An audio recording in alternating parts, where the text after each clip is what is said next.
Back to Cartoon Conversations, where we constantly have a 1 hour long episode about the Justice League that is really overtime, overdone. No one really knows why you're watching it here, and yet you still stick around. We have constant pauses in the middle of it where no one has any idea of what to say.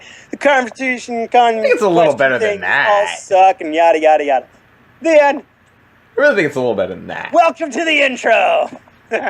Welcome to the intro. We have fun and games. We have everything you want. I don't know the rest of the words. So, Yes. What's our big question today, Elliot? I think the big question of the day shouldn't suck this time, Jordan. So this time, instead of the first one that I spent a lot of time working on, I threw that aside and just looked up something on the internet. So instead, the big question is going to be, this is the part where Jordan should have laughed and made me feel better about myself. The big question is going to be... Well, you scared me. When is it okay for there to be plot holes in a story? Or when can plot holes exist and it's okay? You know, excuse me, I burped. and that's in relation to time constraints we're going to be talking about, because, you only get 22 minutes for an episode. Well, there's all different kind of concepts about, plot holes and where they belong and how they belong.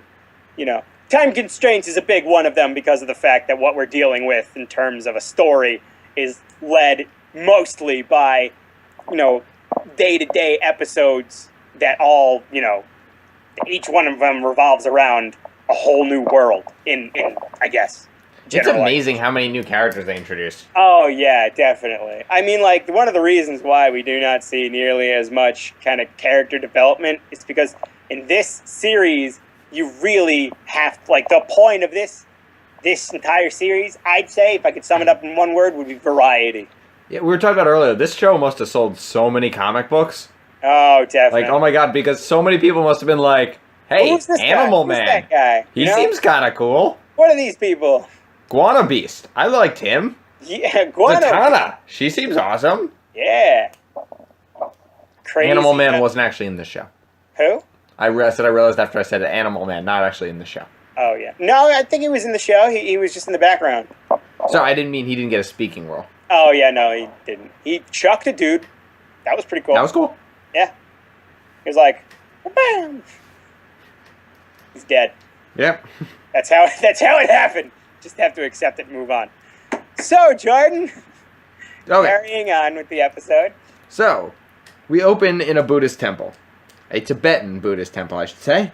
Ooh. An old man meditates in Tibet. front of a golden statue because that's what Americans think when they see Tibetan temple.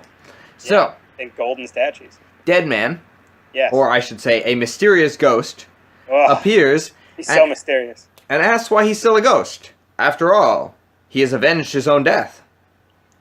And then the old wise man responds that he was not there to avenge his own death, but his, which is to say the old man's. Which is just like, what? What do you What mean a about that? That's a pretty awesome bombshell to be saying when you're calm. You're not here to avenge your death. You're here to avenge my death. And then Dead Man's just like, the fuck are you talking about? Here's how it would have been said if I got that line. Yeah. What? How would it You're be not said? here to avenge your death. Yes. You're here to avenge my death? Oh god, Yeah. oh god, oh god, oh god, oh god, oh god, oh god. And then you start freaking out Yeah. because Dead Man is terrifying. So yeah. Props to the old man for his calm in the face of death. I'm not sure I could have that. Although I like to think I would avoid the squeaky voice. The what? The squeaky voice I used towards the end of that bit, Oh, right, yes. where I feigned terror and screamed like a little girl. There was a lot of that. Definitely a lot of that. Yeah. It was a bit odd, but, we all we're moving past it. We're moving past it. So continuing with the episode, Then the Legion of Doom appear. Devil Ray, Lex Luthor, Bizarro, Atomic his name's Skull, Stingeray. Tala. What? Was his name Stingeray? It says Devil Ray Well, on whatever. Wikipedia. He's market brand. Yeah, America's Choice Black Manta. Yeah, there you go. America's Choice Black Manta. I feel like that would be a great shirt. Don't Oh have my enough god, money to have in this the guy come Booster out? Gold musical, he should appear. And then that should be a Booster Gold quip. It's like, oh no, it's Black Manta! I'm Devil Ray! Yeah. Devil Ray! Okay, sure, whatever, America's Choice Black Lantern. Black Manta. Yeah, sure. And then he just like punches him out or something. Definitely. So, I feel like he doesn't get enough credit for shooting tiny little, like trident things. yeah. That's probably really, really hard to make happen. Those aren't like spherical like a bullet. So think of all the work you'd have to put into figuring out the aerodynamics of shooting something like that. Spherical. And then they don't fit into a chamber well. He must have had to design a special casing for it so they could be in that shape. Yeah. This guy clearly was a sculpture major. Yeah. He Props, dude. took a lot of effort to Yeah. go through to try and make these shitty little things happen. He's got his theme, and he goes with it. That is a true... He gets an A in supervillain theming. Adorable. Yeah, Yeah. totally. And Alright, it's actually pretty powerful in this universe. Oh, what, the little stabby things? Well, yeah, they nearly killed Wonder Woman. Oh, that and the fact that, what was it? He managed to blow up a temple with that thing. Yeah, and he blew up a temple with them. Props. So, at the Legion of Doom. So the Legion of Doom, they appear, and 24th Foot Soldiers along with Rampage. For Rampage, you probably haven't heard of her. Think she looks like she's from if you combined Apocalypse and the Soviet Union. Or she could be steroid-induced, gender-bent Donald Trump. Eastern European weightlifter Donald Trump. She is completely orange. She reminds me of him. She only looks vaguely human, really. I really Yeah, thought, no, when I she's- first saw her, I'm like, oh, how did Grodd pull an apocalyptic villain? Yeah. But then it turned out it was actually just a flunky of the CCC. Yeah, no, she's got muscles in weird places, and CCCP, she's like, that's what it is. her arms are bigger than her head, and it's just like, what the hell is going on over here? So, they're challenged by a guard who looks like the bad guy from Mulan. If he was Yeah. a good guy. Sorry, I think And- that was really funny. And then Devil Ray just, shoots him. It's like that scene in Indiana Jones where Oh yeah, the guy does this really impressive whip scene, and then Devil Ray just shoots him. yeah. And we're going to ignore the fact that he made a quip because it was way cooler if he didn't. Oh yeah, no. If he had shut up, nothing would have really changed. Yep. I mean, I guess it's a kid's show, but damn, it would have been so much cooler without the quip. So, without the quip, quipless. yes. So, open on the old man's murder. Open. The apprentices bow. Yes. As the supervillains approach, they are attacked by an apprentice who stands forward. They send Atomic Skull to do it, who is, I guess, our designated get beat up guy. Yeah, no, he's our wolf man. Because pretty much unfortunately for the Atomic Skull- supervillains, sorry, Yeah, Atomic Skull is super duper intimidating, but seems to get beaten up by a lot of people. he's a lot of people powerful in without some of the powers, too. comics. Huh? I said he's sometimes powerful in the comics. Sometimes powerful in the comic. One time he went toe to toe with Superman. And then he gets beaten up. But no, he gets beat up by Crouching Lot of Tiger, people. Hidden Dragon guy. Gets beaten up by a shit ton of people. Yeah, and You know what? Wildcat No one and seems to Black really Canary. find him intimidating. although really everyone gets beaten up by Black Canary because she's so awesome. But Except for what's his name? who?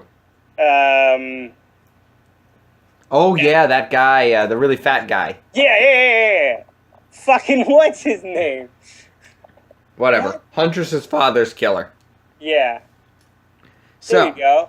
What's his name? Good old what's his name? So yeah. The old man appears So yeah. at the doorstep there because they're fighting valiantly, the monks, but they just can't keep up with the supervillains because they're, supervillains and they're fighting unnamed characters. So, but you can tell that they were the same people who trained Batman. They're strong. Oh yeah. No, I just love that fact that it's Yeah, no, these are just a bunch of unnamed random people, and like the flaming skull man is just getting the shit kicked out of him by Omi from Shaolin Showdown. Showdown. He's just beating the shit out of him. Out of this guy whose head is made of flames and his skull. You know, whatever. It's cool, it's fine. Whatevs. So yeah, the old man walks out to defend the temple. He's an impressive fighter. Devil Ray's little tridents, which had defeated so many opponents, are unable to get past his bow staff. It's pretty awesome. Unfortunately, he is not immune to gravity. So Devil Ray drops the building on him. Devil Ray doesn't really drop the building. He shoots his tiny, stupid little trident bullets at the entire thing, and it just starts collapsing, apparently. Because, that's what happens when you shoot little bullet shits at him. Well, Lex Luthor did personally power him up. I mean, this is true. He did. But it's also just like, why? That old guy used a staff that cannot be nearly as thick or as strong as those stones, but he's just like, pew, pew, pew, and shoots the thing and they explode. Maybe he has different ones, like Batman has different batarangs. Yeah, he's got exploding batarangs. Whatever happens if he, mixes them up by accident? It's very messy. I can imagine a lot of bad stuff would happen. I'm just imagining he's doing a routine criminal thing and he throws the wrong batarang. And he's like, shit. Oh, fuck. I'm gonna have to dry clean this uniform. Oh, God, no. That's his first thing after, bathing in the blood and guts of his enemy? I feel like he's pretty, This is Frank Miller Batman here. This isn't, real Batman. He's fine. He'll just, he'll use the cape. That would actually be a good storyline. Flying at him. Oh my god, that would be a great storyline for a Batman comic. What, where he accidentally blows someone to high holy hell? That's how he kills somebody, and then he turns himself in. Batman? Yeah. Oh shit, huh. They had one where he kills the Joker. Although I think it was like a dream sequence, but he actually kills the Joker and then brings himself in. Because he does it over Superman. I think it was the one where Superman was about to kill the Joker and the Batman's like, no, I got this. Trust me on this. And he goes in and he just straight up murders the shit out of the Joker. Well, he's transporting him in his Batmobile and the Joker's laughing about it and shit. He's like, let's go to prison again. He's like, no, you're not going to prison. And just starts choking him out or something. Or I think he breaks his neck. I haven't read that one. Batman. There's so many good comic books out there. Joker. So. Yeah, no, he snaps the shit out of his neck. He's like, hey, how's it going? So, the old man, very heroically with his final breaths, being crushed by rocks, comforts Dead Man. Comforts Dead Man. Dead Man who is dead and cannot be really in any situation of pain or mourning. But it's sad because this man is the only one who's really looked out for him and helped him. He's been his mentor and his friend and his father in his second life. Huh. So, Dead Man freaks out about the whole master's death by murder thing. Oh, yeah. And he takes over Rampage. So he does some damage, but he's excised by Tala. Excised? Yeah. Like an exorcism. Oh, that's what you mean. He's I thought you meant kicked out of the body. Totally different. By Tala. Yes, he does. And now, with nothing to stop the supervillains, they take the heart of Nanda Parbat. And with it, the souls of all the monks. All the heroic Kung Fu souls. monks. The Kung Fu monks. Leaving alive, in a manner of speaking, only a mourning dead man. Yeesh. Yeah, when did he become so poetic? At Legion of Doom headquarters, the supervillains give the heart to Gorilla Grodd, who has a plan to use it as a power source. We also find out how Tala got out of the mirror that Felix Faust trapped her in in the episode where Wonder Woman and Hawkgirl team up. Settle their differences. Yep. And we find out that apparently there is a god or something. So that was an example where they filled in a plot hole. That was pretty cool. Like, I've been kind of wondering that. I mean, I don't know. I guess you could say it was filling in a plot hole, but in more sense than not, I feel like it was just a basic thing. Like, this is really... You would assume she would get out somehow. Yeah. Look, I would have been fine with just assuming that she was a very smart witch and she would have gotten out. Like, she is clearly a heavy hitter in the DC universe. Oh, yeah, no. So the fact that she can get out of an enchanted mirror that Felix Faust got out of, I mean, at least I think in this universe, she's more powerful than Felix Faust. Right? Like, I think in most universes, Felix Faust is a little bit stronger.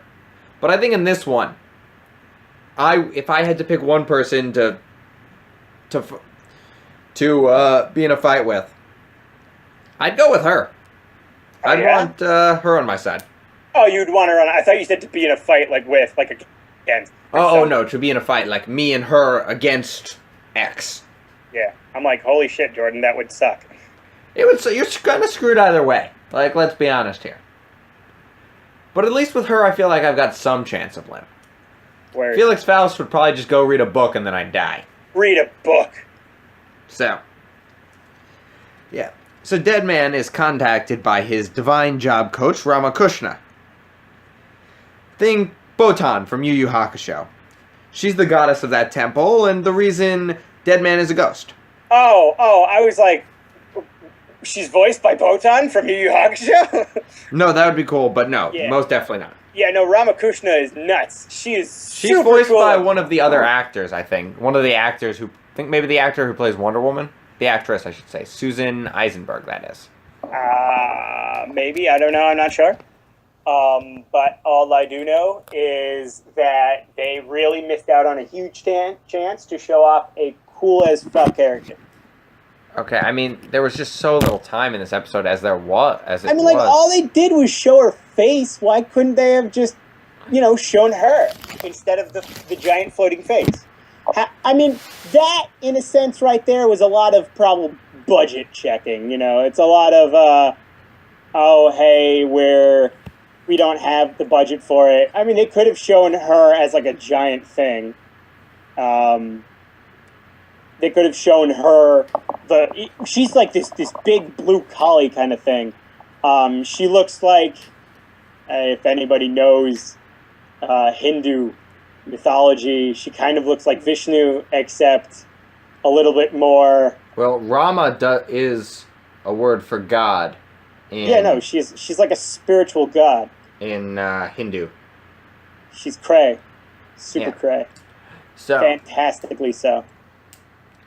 So yeah, I was actually wrong. Ramakrishna is played by Juliet Landau. How could you? Well, I just don't say the wrong thing, You've ruined my image of the world. Yeah.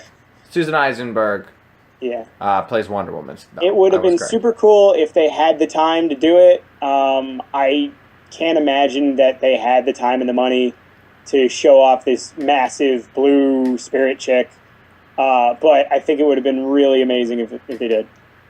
Because, she's a really cool-looking character. Definitely has a lot to offer. But, there you go. She's a face with lips. So it's she looks kind of Microsoft Painty, but... Huh? I said, yeah, she looks a little Microsoft Paint, but... that's what it is. So, she tells them she needs to get the heart of NP back, or the monks will be comatose for all time. Yes. So... No pressure. Wait, what does he say? He's like, they're in a coma? And she's like, yeah, that's pretty much as close as I'm going to get with you. So, yeah, they're in a coma. Yeah, that's pretty much what it was. No, I love how she says it, though, because it wasn't like, yeah, no, they're in something like a coma. There's some serious contempt there.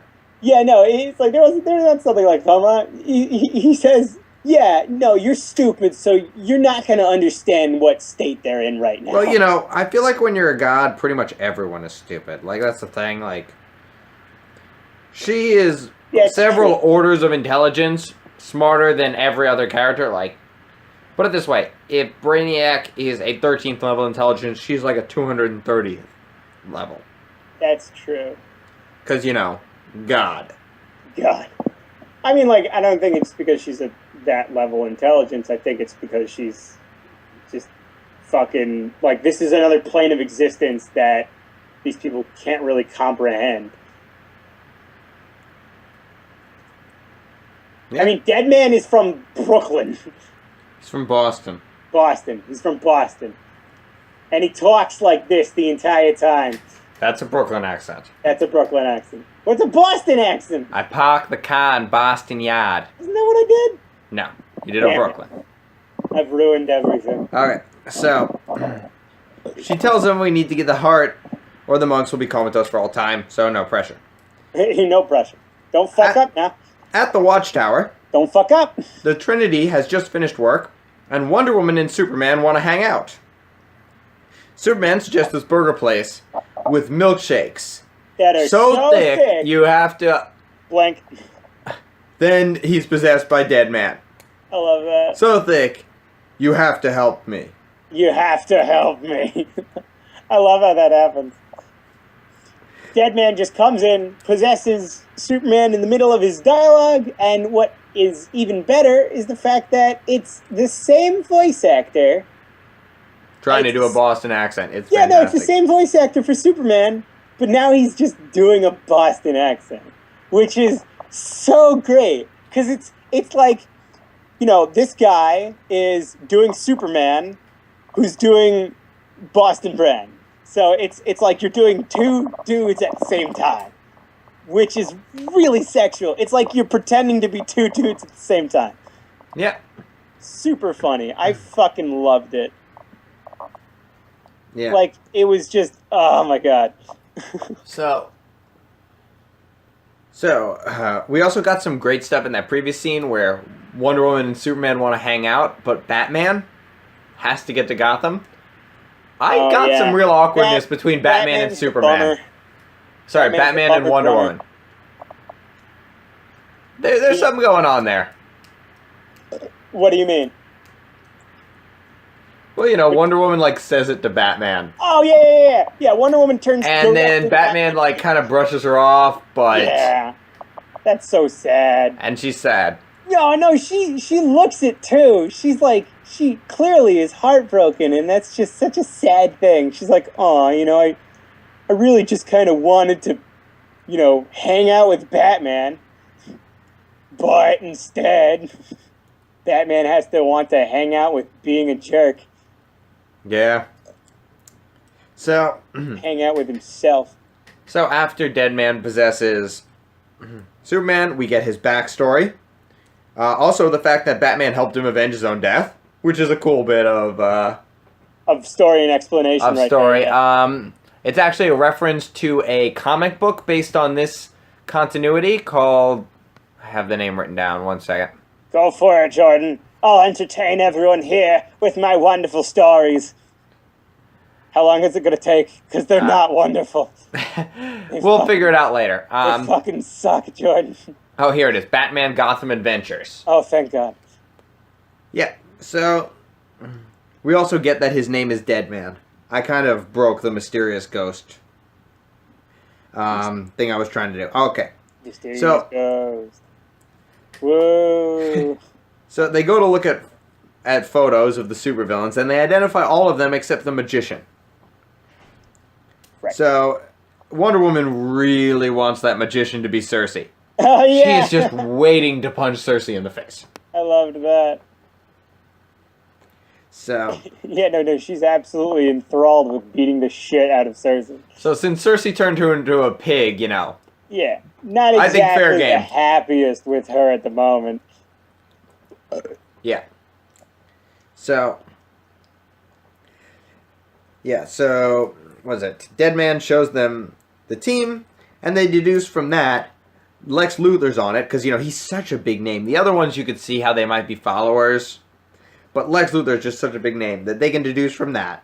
And all the other little bits and hints we've been getting throughout this whole season that Grodd has started another secret society. They do a lot of good sleuthing in that. That, little moment right there. It shows that they have the world's greatest detective. Mr. Terrific might well be the smartest person on Earth. Hello?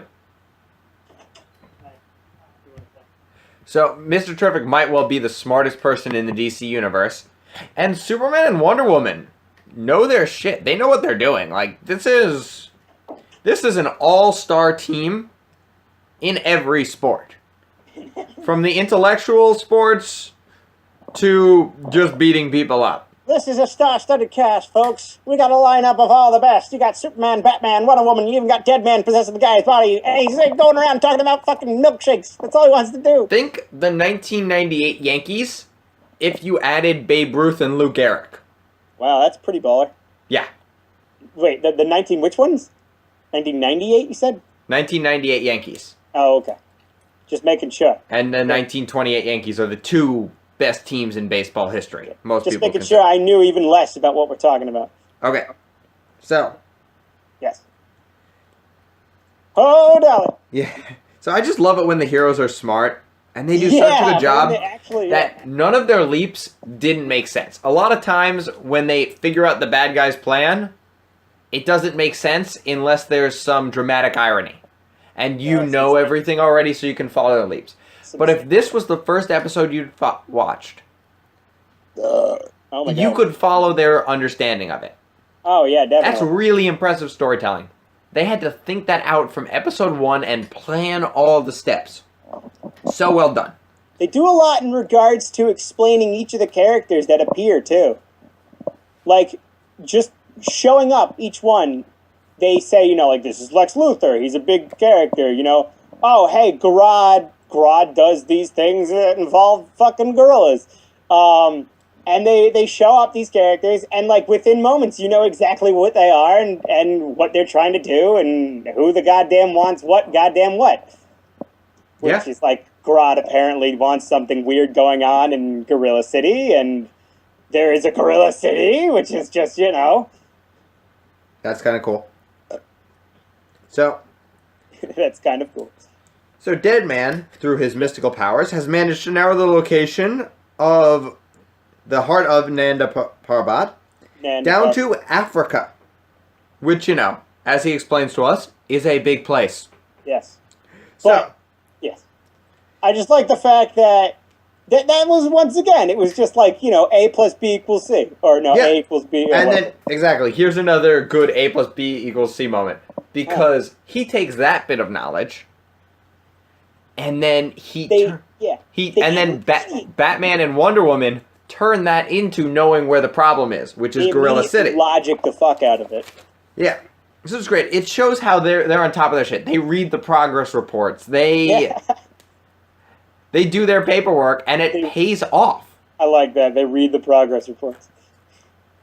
So they read the news. They understand what Africa is. Yeah, they watch the shows, you might say. Huh? As one orange-themed presidential candidate says, oh my god, they watch the shows. Is that what he said? Orange-themed? That's how he said he gets his military knowledge. Oh, good. I'm glad. Yeah. He watches the shows. Yeah. Good for him. So. I'm so happy he's getting destroyed in the polls right now. Whatever. What do you mean, whatever? It's so early. I don't like to. In a week or two, I'll feel better. Oh, okay. Because it's still so close to the conventions. Right. I mean, every time I turn on the internet, it's just all about how much more of an idiot he is becoming, or he looks like. So, seeing as this is probably going to go up after President Hillary Clinton is elected. I like that. That's funny. That was more of a joke on our part and how slow we are than it was on actually you just making it out to be Hillary Clinton being president. Well, the alternative's a little scary. Oh, yeah. Exactly. When the alternative is Orange Hitler, it's not exactly. He's not Hitler, and it demeans the suffering of 11 million people to say otherwise. Okay, so I'm not going to get into that conversation. thank you. So Wonder Woman explains what I will. No, okay. what Gorilla City is. Basically, gorillas with futuristic technology in a city in the middle of Africa. They like to live on their own. They're doing fine. They don't. They do their thing. Yeah, they do their own thing, man. Whatever. So Deadman doesn't believe her. At which point, she points out that he's a ghost from the Himalayas with a Boston accent. Right. They teleport to Africa. Yeah. And then they teleport to Africa because Deadman can't say shit. Yeah. So Deadman makes a fantastic Star Trek joke. What? Oh, and then Wonder Woman just shoots him down. Again. Because she's a badass.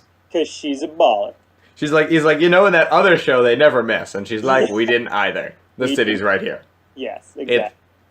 It's called a cloaking device. So. I love that moment. They were like, there's a barrier around here and shit. And Deadman goes, this is a job for Superman. And he fucks up. Yeah. He tries to blow it up and it doesn't even work. And this is a really cute moment, I think, because of the fact that what he was trying to do was assume the role of Superman because this is what he thinks the world is. That if you're Superman or if you're a character that's like really powerful, like Superman, everything works out for you. He does tend to possess the heavy hitters. He seems to be attracted to them. In all honesty, what happened was, if he had just stayed as Deadman, he would have had a much better time. And in fact, that's what happens. That Batman has to point out to him that he'd be better off as Deadman, and Batman sends him inside to unlock, for lack of a better word, Gorilla City. Also, I just have one little nitpick here that I just kind of have to say. Yeah. Why didn't they get backup? Like, I would have gotten 7 or 8 different heroes to help out Gorilla City. I mean, you're kind of like an ally. I don't know. I understand you need Mr. Terrific up there on the Watchtower coordinating, but he couldn't have spared, like, a couple more heroes. There's your plot holes. I think, actually, I don't think everyone knows about Gorilla City, and I think that's the thing. Oh, you think the gorillas wouldn't appreciate anyone outside of the original 7 going? Yeah, maybe that makes sense. And they just knew they could handle it or something, That's actually a good point. The gorillas might not have appreciated it. Right. So, that is a really weird phrase to say out loud. The gorillas really, sometimes these gorillas just don't appreciate these things, man.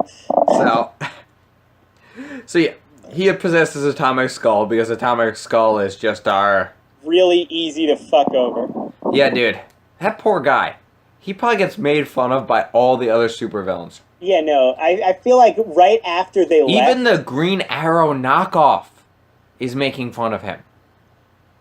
I feel like after they left, all the what do you call it? All the villains left the Himalayas. Yeah. All they were doing was just poking fun. Yeah. Yeah, dude. All they were doing was just like, really, guy? What? Not a good day. How easily did you get smacked the shit out of by Baldy over there? And he's like, come on, guys, I'm intimidating. And they're like, is yeah, he crying? Intimidating as a glass of I don't even know how I can cry. I'm a floating skull. It's like, wow, you can cry? It's like, I don't even know, man. And I'm a floating skull on fire. How is liquid inside the fire possible? Every day for me is just weird, okay? So... he is just not having fun over there. Yeah, not a good day. So then the Trinity and... Now that they shut up the shield generator, the Trinity and Deadman will save the day. In Gorilla City, the good guys are losing. Yeah. Sucks to be them. Which is okay, because we have reinforcements now. He possesses... Tala tries to kill Deadman after finding him having destroyed the shield generator. Yeah. But she can't, because we assume Ramakrishna has prevented it. Oh, I mean, like, we understand that Deadman is also an entity of craziness. Yeah, there's some divineness to him somehow. Yeah, no, he's got... Theology in the DC universe is weird. Because we now have 4 working religions in this universe. Yes. Because we know Jesus is real. We know... Or at least their version of Jesus. Yeah. We know the Norse gods are real. We know the Greek gods are real. We've actually seen a Greek god. And now we know Which of the the Greek Indian gods deities are real. Which of the Greek gods did we see? Hermes. Right. Oh, yeah, no, we also saw Ares, and we saw fucking... We did see Ares and Hades. And, what's his name? Hades. No, not Hades. What's his name? Fucking hell. Hephaestus? Yeah, we did see Hephaestus. There we go, Hephaestus. We didn't see his wife, though. No, we did not. That would probably have not been... PG rated? Yeah.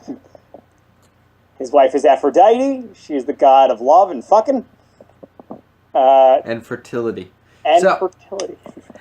Which means the ease of making babies. People caught on. Lots of babies. So the heroes go into the city and they make easy work of the supervillain forces. They make easy work of all the babies. Gorilla Grodd sends Bizarro to buy time while he preps his big reveal that he's going to convert all humans into apes. Okay. Which is just like... So before we talk about why it's okay to have plot holes, we need to go through like the 6 plot holes that were in that sentence. Where are the plot holes, Jordan? 1. He's like a gorilla supremacist, right? Yeah. So why the fuck is he going to turn them into gorillas? Why not? So everyone in the world can be like him. Yeah, exactly. So he should turn them into gorillas. Because that would make sense. What does he turn them into? Apes. I mean, like, it's pretty much the same thing. Dude. We share 99.9% of the DNA with gorillas. So, you know, pretty much the same thing no matter what. Okay. They're like the same thing to me. Really? But they're not the same thing to a gorilla supremacist. I want to say they were the same thing to those guys, too. That's like going to a KKK member and saying, Protestant, Catholic, same thing. It's not really like that at all. It kind of is. No, not really. I mean, I think Grodd is KKK level racist. He is, yes, but I think what I was referring to is the fact that the people are making a situation where they're just trying to, you know,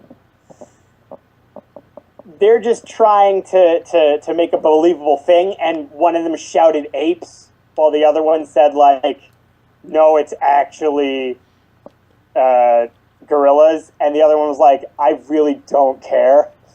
Yeah, but that's like something you should care about, since one of his main character points is that he's a gorilla supremacist. That'd be like redubbing, what's that really racist movie that completely changed filmmaking? Rise of a Nation? And, like, making it about flowers. I mean, okay, hold on. Okay, so what I'm saying here is they're not attempting to, you know, piece together this guy's character very well. What they're trying to do is just do something quick for the kids to understand. So someone screamed apes, and they're like, everyone's fine with it. Someone screamed apes because no one can really change the difference. Or maybe he said apes because he was turning everyone into an ape, because a gorilla is technically a higher form of an ape. So he wants everyone to still be lesser than he is. Fair. Okay, we're going with that explanation. There you go. Okay. That's what's going down. This is what's down. They're doing it. There you go. Okay. Next problem. Next problem. Why Yeah. does- What's your other problems with this, mate? Why did Tala help him with this? I don't think she knew. This is a well. She knew. We know Lex didn't know, but she knew. I don't think she knew. Well, she doesn't show any surprise, and someone had to explain to him the magic so he understood how it worked. Well, that wasn't magic. That was all technology. Nah. He had to understand No, that was all technology. magic to make technology that would go with it. All he had to understand was that it was a power source. That's all he really needed to know, and that's pretty damn simple even for a kid. I think that's exactly why it happened. That, and we just learned in this episode that Tala is very, very susceptible to being someone's bitch. I And think I'm she's just saying that- ambitious and sees her way to the top as being number 2. All she wants to do is be someone's ass fish. That's literally how we view this character at this moment. In the beginning, we see her on her knees in front of Grodd. I thought that was just. That was to build her character. It wasn't to. It was not to. Well, it was to build her character, Yeah. but it wasn't to show her subservient. It was to show her ambitious. I think I don't know. I think it was to show. because she was. I don't and think she it's just knew that ambition. was the way to get to Grodd. I- Because she had a totally when she was working with Amanda Waller, she had a totally different approach. She was still different sucking up to Amanda Waller, Well, she knew. but it was sucking up showing to- herself as hyper competent.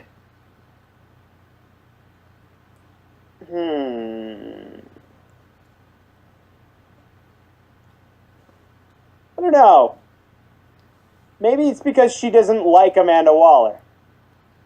She worked with Amanda Waller for, a period of time, but I don't think she really truly enjoyed Amanda Waller's ambition. Why not? Because Amanda Waller thought she was in the right. Well, Gorilla Grodd clearly knows he's being an ass. I guess. I don't know. They're I think- going for a world of domination kind of thing. And Maybe she it's just wants that to I be would at the love right to side. be on Amanda Waller's side, but I don't see why she would why she disliked Amanda Waller. I can find a couple of good reasons. One, at the fact that it's a lot harder to be, the spicy wench for a woman, especially one as strong as Amanda Waller. I feel like in the beginning, what could have happened? Tala could have totally tried to drape herself around Amanda Waller, and Amanda was just like, get that shit off of me right now. I always imagined Amanda Waller was married. I don't know why. I could see that. I always imagined she had like a house husband. House husband. Like, I don't know if that's true, but No, in my I think- mind, she just like, if that happened, Tala like draped herself on, she's like, I have a husband. I have a husband. And then Tala was like, new approach. And then Tala's like, he doesn't have to know. And Amanda Waller's like, yeah, that's not happening. No, I don't think that happened. I think Tala she's like, okay, I just the way to don't do this is to be really competent. That's how you get on her good side, and that's how don't I get think power. so. I think what happened was she just does not like Amanda Waller and did not want to be her number 2. She was her number 2, though. She wasn't her number 2. She was just a part of that little order. What do They you were mean? all together. Yeah, but I think she was She was at the head of a whole department, and there were only 4 of those. And I think the general lost favor after he went crazy and tried to nuke an island. Then That was a bad thing, yeah. Then they kicked the animal research guy out. There Oh, was yeah. her and Amanda Waller. And then she clearly kicked her out, too. She didn't kick Tala out. Tala got trapped in the mirror. All right. But you saw when they went to Task Force X, it wasn't anyone else, but it was Tala who Amanda Waller took with her. Right. Which was some serious power on there. Like, I don't know how we didn't talk about the feminist implications of that. That was kind of badass that Cadmus was run by 2 women. Right. It is kind of badass, yeah. And we haven't even gotten to the best part where we find out where the general goes after he defects. To Supergirl? No, the next episode. Oh, yeah, that's the next episode. Oh, yeah, the Patriot Act. That's such a good episode. Oh, my God, I love this I can't wait to talk about it next week. Okay, so yeah, whatever. Grodd's machine succeeds, and everyone is turned into an ape for reasons. Yep. So they seem to keep it. They seem to keep their intelligence and powers, though, which kind of takes away the point of the machine. But I'm going to add some midrash that in 10 to 20 minutes they would have started losing their powers and stuff once the change took hold. Once the change started to take hold, I think they would have still had their powers. I just think what would have happened was, it just changes genetic code. So it didn't have to change everything, Well, he called it a devolution beam, so I assume you became less intelligent. Well, I don't know. Fuck it. Like, the whole thing, it was a giant laser beam that's powered by souls. Look. It can do whatever the fuck it wants to do. But it's got to have an internal logic. The internal logic is that it changed everyone into a fucking monkey. Yeah, but they didn't lose their powers or anything. What was the point of Grodd then? What did Grodd think he was going to do? Because if the machine could be if the whole thing could be reversed just by blowing it up. Well, I don't get it. They had Batman there. I don't think he knew that. Like, they had Batman there. Why didn't they just have Batman reprogram it so it reversed it? That would have filled a plot hole with no additional time. Hello. Remember, that shit was going on fleek as all hell. What did I even say? The entire situation was as explodey as anything. It took Superman a lot to get out of that. I guess it seemed to have no logic to me. It was there are necessary plot holes that we've mentioned earlier that they cut for time. They're like, okay, we're not going to explain this because it would take too long. Blowing up the machine, it's something that definitely is understandable by a kid. Once again, remember, this is something that we gotta, this is what kids need to know. They're blowing up the machine so it can totally, that'll happen. But I understand that, in all honesty, that is a little far-fetched, where reversing the effect shouldn't be that simple. So I think if we're going to make a logic of it, it's that when the devolution ray finished, humans would have been stupid little monkeys.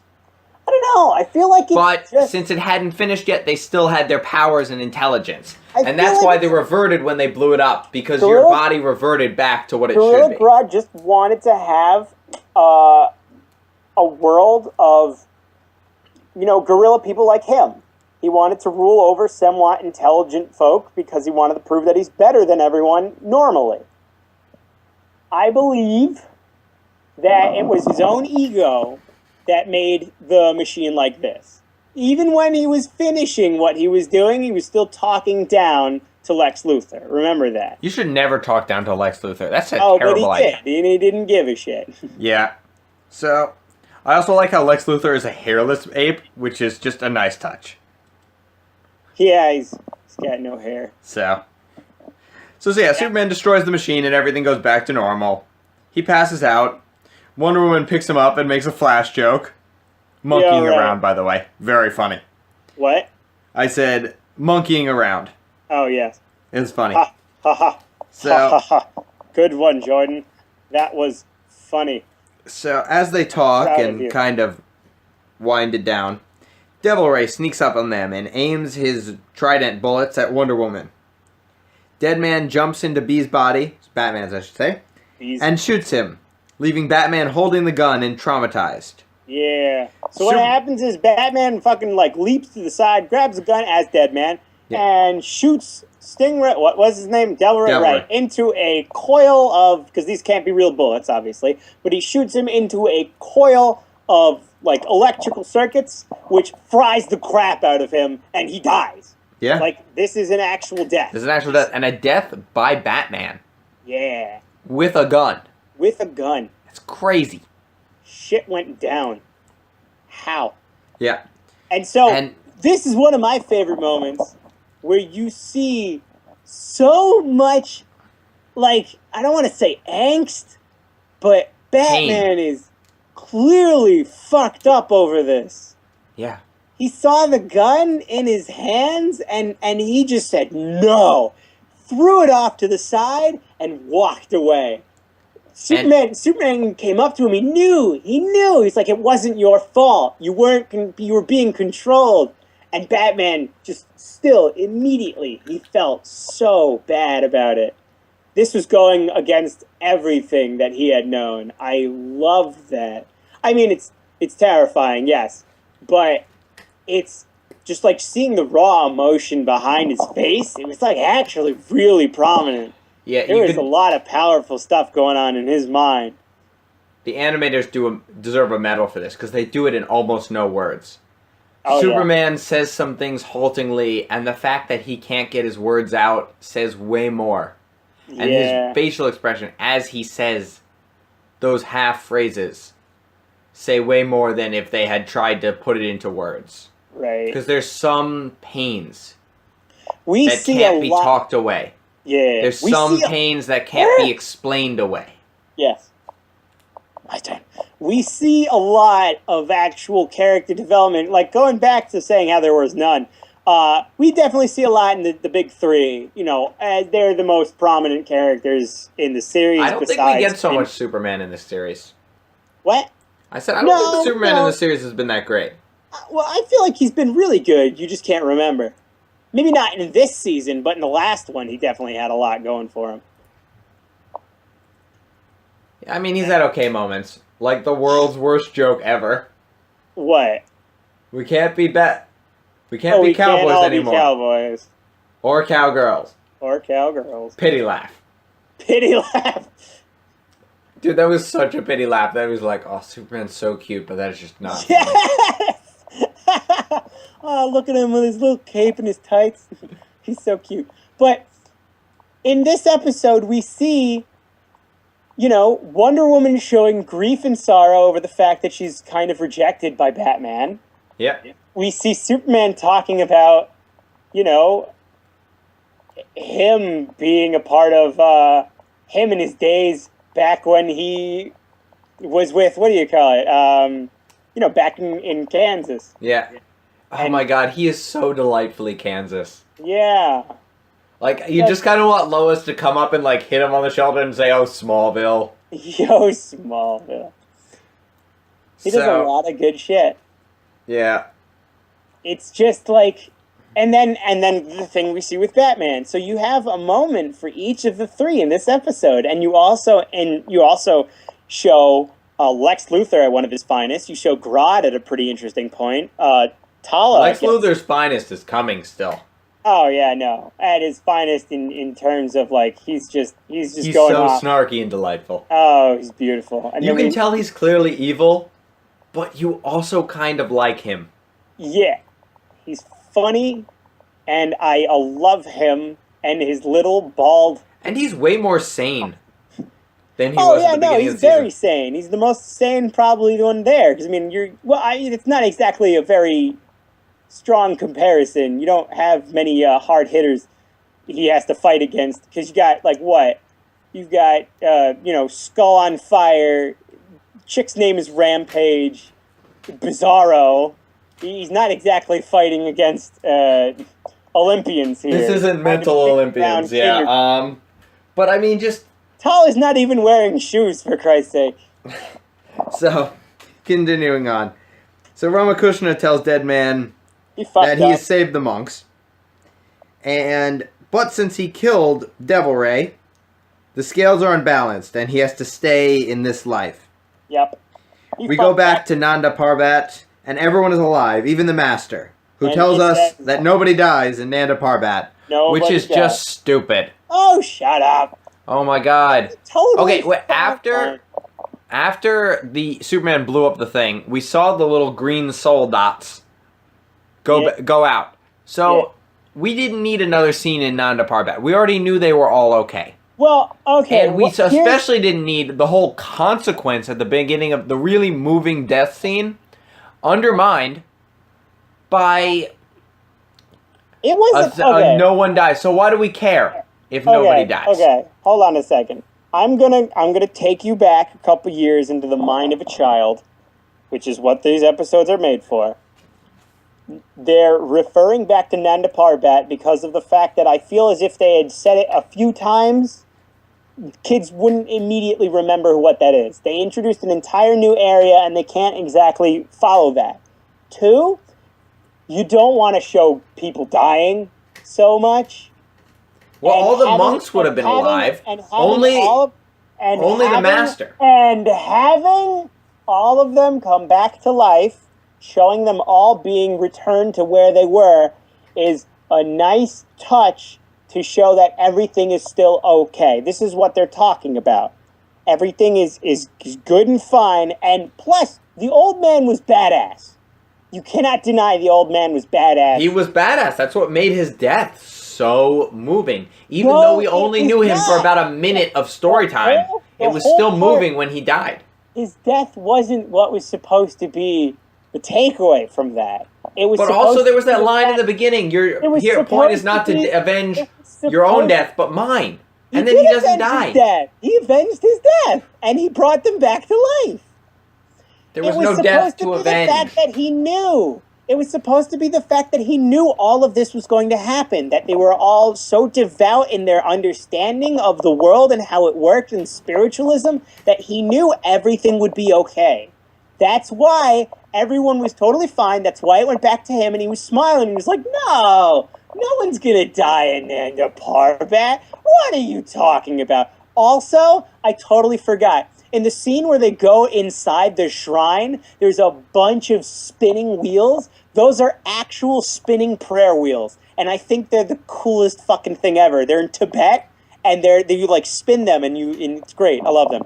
But the whole scene where he's dying is to just give Deadman incentive to go from one place to another. We don't know about his attachment to these holy glowing objects, but we clearly see an attachment to this person. So he wants to avenge him, and we don't want to see all these people dying, you know? You want to see the bad guys die, you don't want to see the good guys die, because that's the mind of a kid, and that's the mindset of people in general. That's why a lot of things end on the best high note ever. Everything works out, the bad guy is dead, and the good guys win, and they go off and get the girl. It's cookie cutter, it's basic, it happens all the time. You can find more than half of every movie ever made ever with this kind of scenario. Okay, but what I'm suggesting still gets that ending. It's just there were some consequences. It wasn't everything's There was reset. a It's not consequence. Star Trek. It's actual storytelling. There was a consequence. Lex Luthor is in power now. We haven't That's gotten there a yet. good thing. So yeah, That's at the Legion of Doom consequence. headquarters, Lex Luthor overthrows Grodd because he doesn't like being turned into a monkey. Oh, I love that scene. He's like, all right, I was going to let this hang around for a couple more weeks, but you're boring the shit out of me. Okay, bye, thanks. And everyone is just way too intimidated to do anything about it. Oh, yeah, I think a lot of them were really okay with it, too. They were just like, yeah, no, Winston can go away. We don't have to care about him anymore. But later, when they have the supervillain Civil War, a Yeah. lot of people support Grodd. Huh, So remember that. Maybe yeah, I- I'm not sure that people were okay with it. I think they were just supervillains, so they were planning ahead and biding their time. Biding their time. But then we see Talia coming in again, and she's so totally okay with latching onto the arm of the next guy. Yeah, well, she never really liked Grodd that much, so... Oh, yeah, no, she just likes to be number two. She wants to be in that position of power where she can stroke the ego of number one. She wants to be a trophy wife. She doesn't want to be a trophy wife. That's a trophy wife. She wants to be the power behind the throne, I think. I wouldn't say she's the power behind the throne because she's still. What's a good example? You've never played Street Fighter. I mean, So I've you played have no it, but idea. yeah. There's a new character in the latest Street Fighter game called Fang, or Fang, however you want to say it. I think it's Fang because he's like Chinese. Where the main bad guy, M. Bison, is just like super duper evil and he's fucked up and he wants to do whatever. Fang, his entire purpose is to help M. Bison. All he wants to do is see M. Bison be a badass and grow and become even more powerful. He loves to be in this seat next to the big bad. He wants to see the big bad become huge. I don't think that's Tala. I think that's Tala. I think Tala wants to be the Wants power to be- behind the throne. I think She Tala wants to be the prime not- minister to she the wants emperor. to be near the power. She wants to be near where the power is, the unburdened power, you know, the unrivaling of demonic. That's why she wasn't so into Amanda Waller, because Amanda Waller, I think she was perfectly into trying to Amanda work Waller. with I don't know her. where you're getting that. She was trying to work. Well, we don't have nearly as much scenes of them together, but when we did, they were more of equals than they were of, you know, one with the other. I think if anything that shows how she wants to be the power. No, I don't think so. Because if she wanted to be the power in that situation, I feel like she would have flaunted herself over others. She would have used her magic She does with Felix Faust. with, not really with Felix Faust. Well, she's like all snarky and sassy to him. She's sassy to him because he's being sassy back. He's being sassy first. He's the one that starts the sass train. That's true. Snark attack, close the beaches. But with, you know, the villains, she loves that that unbridled fury and that just crazed demonic bloodlust. Maybe not bloodlust, but I think she just wants power. I think she wants to be near the power. All right. But she likes to be number 2. Yeah. I So, don't agree to think she disagree. So, on to the big question. Do you think this episode would be better or worse without plot holes? And we've clearly shown that there are several plot holes here. I think it would be worse because the thing is, they introduced a lot in this episode. They had quite a bit. They had great character development for a bunch of characters. They introduced characters and showed them off really well. We brought back a lot of characters we hadn't seen before in a while. We had Solivar's some kinda awesome. amazing action scenes when they're off in the Gorilla City, and the big three are just beating the shit out of everyone, like absolutely smacking them around. It is so great. I remember, what is it? Wonder Woman is just punching people left and right, and then Cheetah jumps in, and Wonder Woman's like, whatever, grabs Cheetah, hurls her aside. Oh my god, Batman's doing backflips, breaking people's faces. It was great. Amazing. And then we have the passing of the torch or whatever changing the guard, is that it? Whatever. We have Lex Luthor overthrowing Gorilla Grodd. We have the Justice League learning about the whereabouts of the Legion of Doom. Lex Luthor, 1-0 in coups. Yes, 1-0 in coups. Shit's going down. A lot of shit is going down. It's not exactly the best of things, but we got to see so much that happened in this episode. They had a lot of really funny lines. We had a lot of really good interactions between people. We had a lot of new characters and a lot of character development and a lot of good fighting.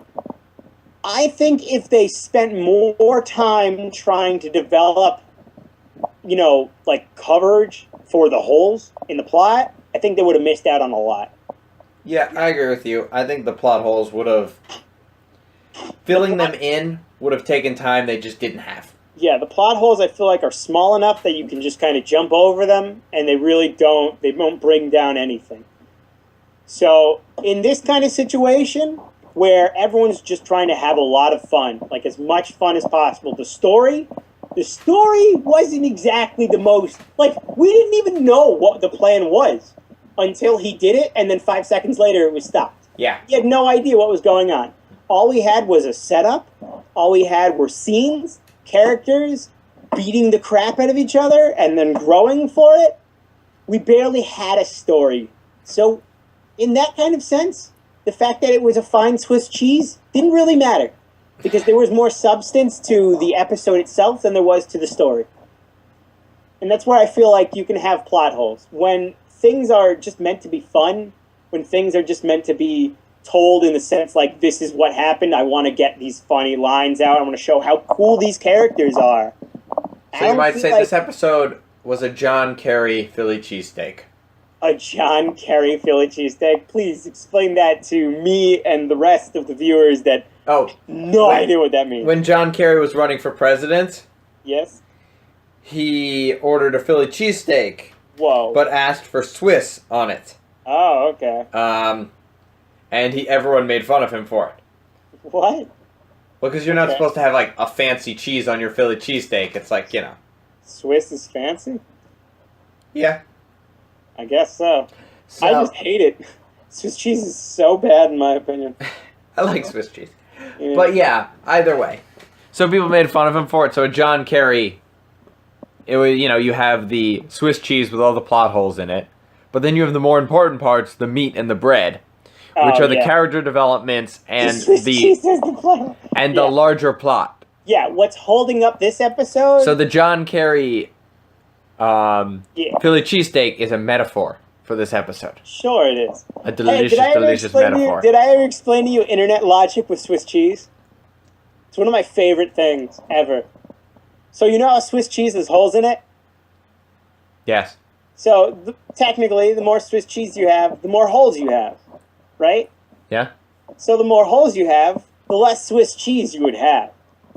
So technically, by that logic, the more Swiss cheese you have, the less Swiss cheese you have. Okay, makes sense to me. I mean, like, oh, it's foolproof. It's brilliant. It's genius. The logic is unassailable. Oh, you like can't in even Dead touch Reckoning. that. Speaking of which, where would you put this episode? Right. I really enjoyed this episode. I absolutely loved it. I thought this episode had so much going for it. But the thing is, I have to compare it to another episode that had a lot going for it in almost the exact same way. I remember with Ultraman, where they introduced a lot of characters, they had a lot of character development, they had a lot of really good fighting, and the story in itself was actually very touching.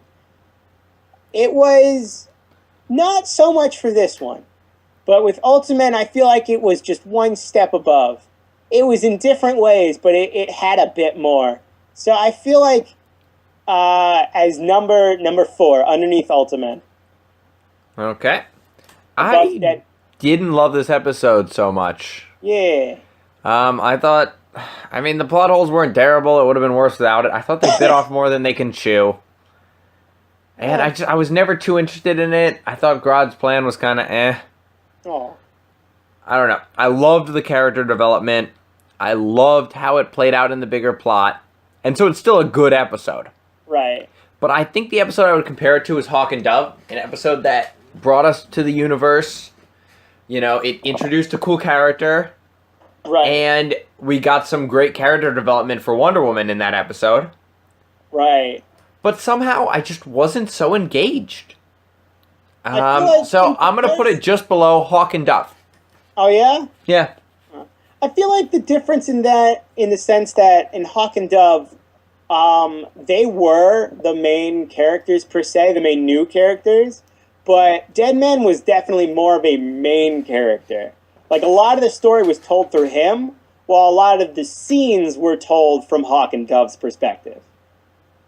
Like, Deadman was essential to the plot, while Dove was essential to Hawk and Dove. Hawk was just kind of like there. They were just the new beat up cast, while in Dead Reckoning, we had more of Dead Man. Although, I mean, in all honesty, once again, it's just opinionated based on how you really truly enjoyed and what you got from the episode itself. No, I think you're right that Dead Man was more important to this episode than Hawk and Dove. Yeah, we're important to their episode. I just like Hawk and Dove better. Oh, yeah, no, I totally agree. I think Hawk and Dove are a really fantastic, idea. Yeah. You know, one's the big, burly badass, and the other one is the nice, dainty, peaceful one that does judo. I just liked it because it was so 2004, 2005 Bush presidency. And that's when I started getting interested in politics, and there were all these political references in that episode. Right. I had a lot of fun with that. I get that. Which is weird, because we both have Hawk and Dove as fairly lower. Well, here's the thing. It's fairly low, but it's still in my good tier. Yeah, no, that's the thing. What is it? Double Date, I Am Legion. I think that's when you hit a lower tier.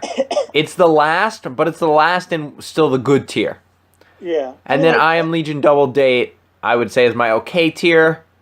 And Kid Stuff, The Ties That Bind is stuff I really don't want to watch. Yeah. Once again, I cannot stress enough how much each of these episodes means to me. They're all just really, really good episodes.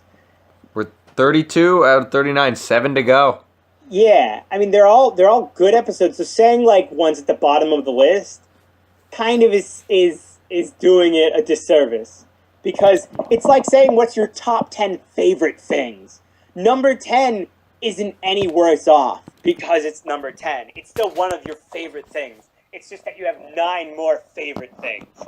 So The Cat and the Canary, I felt was disappointing to me, but it was still fun to see the characters going around. I loved, and then we needed more of Black Cat. We got him a bit more in which one? In Batman Brave and the Bold? He was really cool. I really enjoyed that one. But he's just not a character many people understand, many people remember, and he looks too much like, the Black Panther. So, Yeah. I like him, though. I think he's a great hero. He's an old guy, though. And I think that's part of what makes him cool. Oh, yeah, no, definitely. But I feel like that's one of the reasons why we can't exactly relate to him very much. Yeah, I guess maybe in a boys' show. Yeah. All right. Oh, well. Any last words, Elliot? Never forget that when you throw a grenade, you throw the pin first, and then keep the grenade because it's just so nice looking. It makes a nice souvenir. Yeah, definitely. And that's how